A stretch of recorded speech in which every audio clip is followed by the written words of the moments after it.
A verdadeira Igreja de Deus é identificada por duas características, segundo a Bíblia. Acompanhe a leitura de Apocalipse capítulo 12, o verso 17. Irou-se o dragão contra a mulher, e foi pelejar com os restantes da sua descendência, os que guardam os mandamentos de Deus e têm o testemunho de Jesus. Os símbolos do Apocalipse devem ser interpretados. Dragão é uma referência a Lúcifer. Mulher representa a Igreja de Deus. João está retratando uma luta feroz entre o inimigo e o povo de Deus. No céu, Lúcifer lutou contra Deus, mas perdeu. Já que ele não conseguiu vencer a Deus, usa de uma estratégia covarde para atingi-lo. Ele faz sofrer, causa problemas na vida dos seres humanos, pois sabe que assim atinge diretamente ao Criador. O povo de Deus é reconhecido por algumas características. Primeiro, guarda os mandamentos de Deus, os 10 mandamentos, conforme estão escritos na Bíblia e não na adaptação feita pelos seres humanos. Deus não autorizou ninguém mexer nos mandamentos. Não existe nenhum texto na Bíblia que permita ao ser humano dizer no lugar de Deus o que deve e o que não deve ser feito. Segundo, o povo de Deus teria o testemunho de Jesus. E a pergunta que se faz agora é: o que é o testemunho de Jesus? Apocalipse 19:10 nos ajuda a entender. Pois o testemunho de Jesus é o espírito da profecia. No livro do Apocalipse, também nos é revelado que apareceriam falsos profetas, que fariam grandes sinais e maravilhas diante dos olhos das pessoas. Em Apocalipse capítulo 16, verso 13 e 14, a Bíblia nos diz: Então vi sair da boca do dragão, da boca da besta e da boca do falso profeta 3 espíritos imundos, semelhantes a rãs, porque eles são espíritos de demônios, operadores de sinais, e se dirigem aos reis do mundo inteiro com o fim de ajuntá-los para a peleja do grande dia do Deus Todo-Poderoso. Por causa disso, torna-se evidente a necessidade de sabermos separar os verdadeiros dos falsos profetas. O Apocalipse é um exemplo acerca da decisão de Deus de utilizar profetas para transmitir suas mensagens aos seres humanos. Esta foi a forma que Deus usou para dar o conteúdo de toda a revelação bíblica. Por meio dos profetas, Deus revela para o seu povo os seus planos e também fala sobre o futuro. Certamente, o Senhor Deus não fará coisa alguma sem primeiro revelar o seu segredo aos seus servos, os profetas, diz Amós capítulo 3, o verso 7. Nem todos os profetas que Deus usou escreveram partes da Bíblia. Podemos contar pelo menos 12 que não são autores de textos bíblicos, mas que são mencionados como profetas verdadeiros pela própria Bíblia. Um dos mais notáveis exemplos é de João Batista, que batizou o Senhor Jesus nas águas do Rio Jordão. Jesus disse que não havia profeta maior do que ele, mas não temos nenhum livro ou texto de João Batista na Bíblia, exceto as referências encontradas nos Evangelhos. Isso quer dizer que o dom de profecia não foi dado apenas para escrever a Bíblia, mas Deus usou para também outros propósitos. Outro fato interessante que notamos na Bíblia é que Deus não faz discriminação de sexo para o dom de profecia. A Bíblia nos fala que mulheres exerceram a função profética, como Ana, Miriam, Débora, Ulda e no Novo Testamento, as 4 filhas de Filipe. Outro ponto importante é que o dom de profecia não acabou quando a Bíblia terminou de ser escrita. Joel, capítulo 2, verso 28 e 29, nos apresenta: E acontecerá depois que derramarei o meu espírito sobre toda a carne. Vossos filhos e vossas filhas profetizarão, vossos velhos sonharão e vossos jovens terão visões. Até sobre os servos e sobre as servas derramarei o meu espírito naqueles dias. A referência que Joel faz é quanto ao futuro. O dom de profecia acompanharia o povo de Deus até o fim. Pedro, quando usa o texto de Joel, diz o seguinte: Mas o que ocorre é o que foi dito por intermédio do profeta Joel. E acontecerá nos últimos dias, diz o Senhor, que derramarei o meu espírito sobre toda a carne. Vossos filhos e vossas filhas profetizarão, vossos jovens terão visões e sonharão vossos velhos. Atos capítulo 2, versos 16 e 17. Últimos dias é uma referência ao tempo que antecede imediatamente a volta de Jesus. O povo de Deus seria guiado pelo dom de profecia. Quando Jesus voltou para o céu, ele deixou a missão de pregar as verdades para os discípulos. Eles levariam a mensagem de salvação para todo mundo, acompanhados do Espírito Santo. Para cumprir essa missão, Jesus concedeu dons para a sua igreja. Paulo nos apresenta: e ele mesmo concedeu uns para apóstolos, outros para profetas, outros para evangelistas e outros para pastores e mestres, com vistas ao aperfeiçoamento dos santos, para o desempenho do seu serviço, para a edificação do corpo de Cristo. Efésios capítulo 4, verso 11 e 12. O próprio texto explica os motivos de Deus em dar dons espirituais, a edificação da igreja. E o conteúdo da profecia para Deus é algo muito sério. No final do livro do Apocalipse, quando as revelações a João estavam chegando ao seu fim, ele ainda nos diz: e se alguém tirar qualquer coisa das palavras do livro desta profecia, Deus tirará a sua parte da árvore da vida, da cidade santa e das coisas que se acham escritas neste livro. Apocalipse capítulo 22 e o verso 19. Quando abrimos a Bíblia, estamos diante das palavras de Deus e isso é muito importante. Quem modificar o conteúdo da revelação para atender qualquer tipo de interesse está em perigo. É importante obedecer ao que Deus nos revelou. Apocalipse capítulo 22, verso 7 apresenta: bem-aventurado aquele que guarda as palavras da profecia deste livro. No Antigo Testamento, encontramos um exemplo de como Deus abençoa aqueles que respeitam a sua revelação. Moisés fora educado na corte do Egito como príncipe e provável herdeiro ao trono. Isso significa que ele recebeu todo o conhecimento da medicina egípcia. Os papiros médicos da antiguidade mostram que os egípcios possuíam muito conhecimento em medicina curativa. Moisés escreveu muita coisa sobre saúde no Pentateuco, mas praticamente nada disse sobre a medicina curativa. Ele não estava influenciado pelas ciências dos seus dias, porque o ensino de Moisés estava baseado na revelação, a educação sobre saúde para evitar doenças. Quais foram os resultados?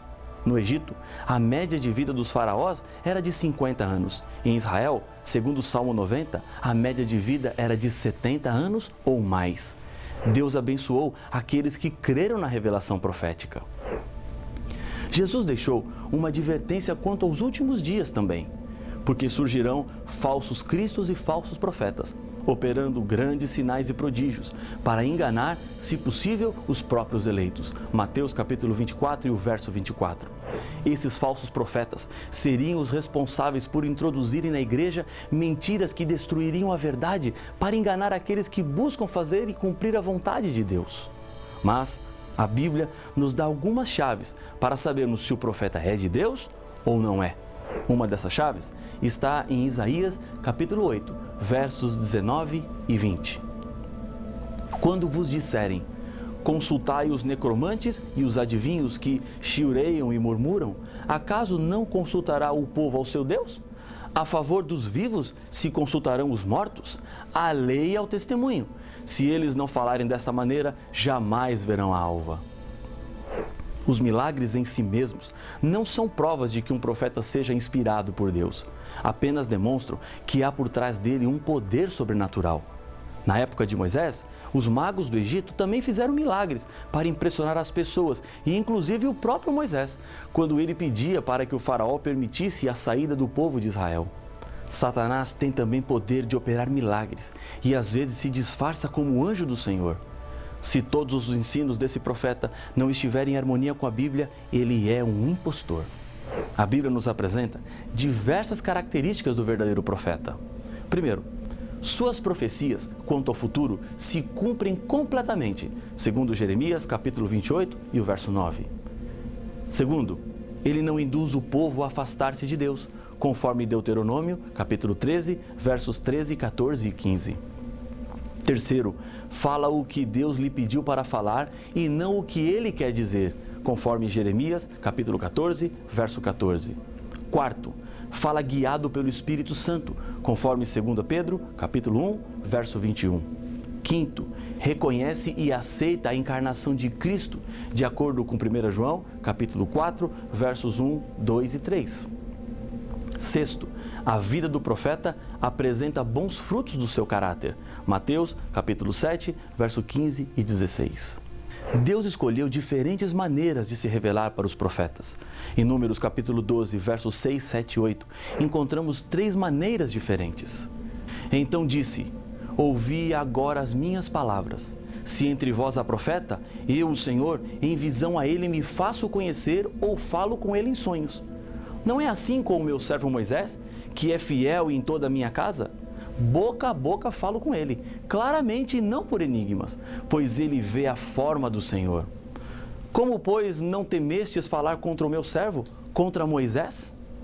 Visão, sonho, boca a boca. Deus não fala por meio de bolas de cristal, pela palma da mão, xícara de café, astrologia ou por meio dos mortos. A Bíblia descreve alguns aspectos físicos dos profetas, enquanto eles estavam em visão. Veja, por exemplo, Daniel. Daniel perdeu as forças físicas.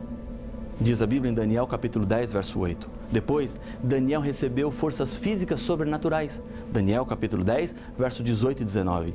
Daniel ficou sem fôlego. Diz Daniel capítulo 10, verso 17. Ficou sem falar.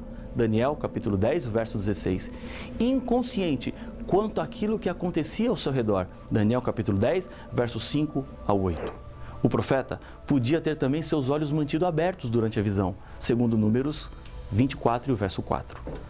Paulo apresentou para a igreja de Tessalônica 3 conselhos com relação às profecias. Não desprezeis as profecias, julgai todas as coisas, retende o que é bom. 1 Tessalonicenses capítulo 5, versos 20 e 21. Deus tem uma promessa também para os que são fiéis diante das mensagens proféticas. Em 2 Crônicas, capítulo 20, verso 20, é prometido àqueles que ouvem a profecia: crede no Senhor vosso Deus e estareis seguros. Crede nos seus profetas e prosperareis. Crer nos profetas do Senhor é a mesma coisa que crer no Senhor que enviou o profeta.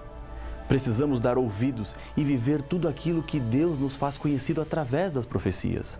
No Apocalipse, encontramos que a igreja no tempo do fim seria acompanhada pelo dom profético. Deus levantaria nos últimos dias, mais uma vez, a profecia para conduzir o seu povo nos momentos mais críticos da história. Um profeta jamais pode dizer algo diferente ou contrário ao profeta que veio antes dele. Essa é uma característica importante do profeta de Deus. O dom de profecia, que acompanharia a igreja de Deus nos últimos dias, não substitui a Bíblia e não contradiz a Bíblia em nada. Quando estudamos a história da Igreja Adventista do Sétimo Dia e vemos como, em meio de um impressionante emaranhado de riscos e dificuldades, as mensagens inspiradas chegavam por meio de uma jovem chamada Ellen White, deram a segurança e a direção que a igreja precisava. Quem foi Ellen White? Ela nasceu em Gorham, Maine, nos Estados Unidos da América, no dia 26 de novembro de 1827. Seus pais, Robert e Eunice, eram membros da Igreja Metodista e mais tarde tornaram-se adventistas do sétimo dia. Tiveram 8 filhos. Ellen e sua irmã gêmea Isabel são as caçulas. Ellen ouviu a pregação de Guilherme Miller, pesquisador da Bíblia, que interpretou a profecia dos 2.300 anos de Daniel, capítulo 8, verso 14, terminando com a volta de Jesus, o que na época lhe impressionou. Em 1843, foi expulsa da igreja metodista por causa das suas crenças, que eram diferentes da igreja onde estava. Casou-se com Tiago White no dia 30 de agosto de 1846. Tiveram 4 filhos, todos meninos: Henrique, Edson, Guilherme e John Herbert. A sua primeira visão aconteceu em dezembro de 1844 e a última que se tem notícia aconteceu no dia 3 de março de 1915. No dia 6 de agosto de 1881, faleceu seu esposo Tiago. Ellen ficou viúva quando tinha apenas 34 anos. Além dos Estados Unidos, ela também trabalhou na Europa e na Austrália. Durante 70 anos, por meio de mais ou menos 2.000 visões e sonhos, Ellen White orientou o sólido sistema educacional adventista, a obra de publicações, a reforma de saúde, entre outras. A vida de milhares de pessoas foram mudadas por causa do seu ministério. Ellen White faleceu em julho de 1915, mas os seus escritos continuam falando. Sendo que Deus fala através de profetas verdadeiros, há muitas mensagens que você precisa conhecer. Deus tem falado mais com a humanidade do que as pessoas imaginam. É preciso buscar o que Deus tem para lhe dizer. E eu tenho certeza que essas mensagens proféticas mudarão a sua vida. Acompanhe o texto de Ellen White, que fala de uma profunda esperança que temos, a libertação completa do mal. O grande conflito terminou. Pecados e pecadores não mais existem. O universo inteiro está purificado. uma única pulsação de harmonia e alegria vibra por toda a vasta criação. Daquele que tudo criou, emanam vida, luz e felicidade por todos os domínios do espaço infinito.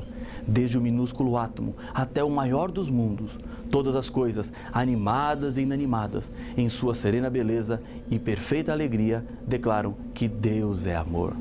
A Grande Esperança, página 105. Esse é o plano de Deus para a vida dos seres humanos. Restauração, perfeição e eterna satisfação. Aceite as mensagens de Deus e agradeça a Ele pelos profetas, porque cada mensagem profética vem acompanhada de um bilhete de amor.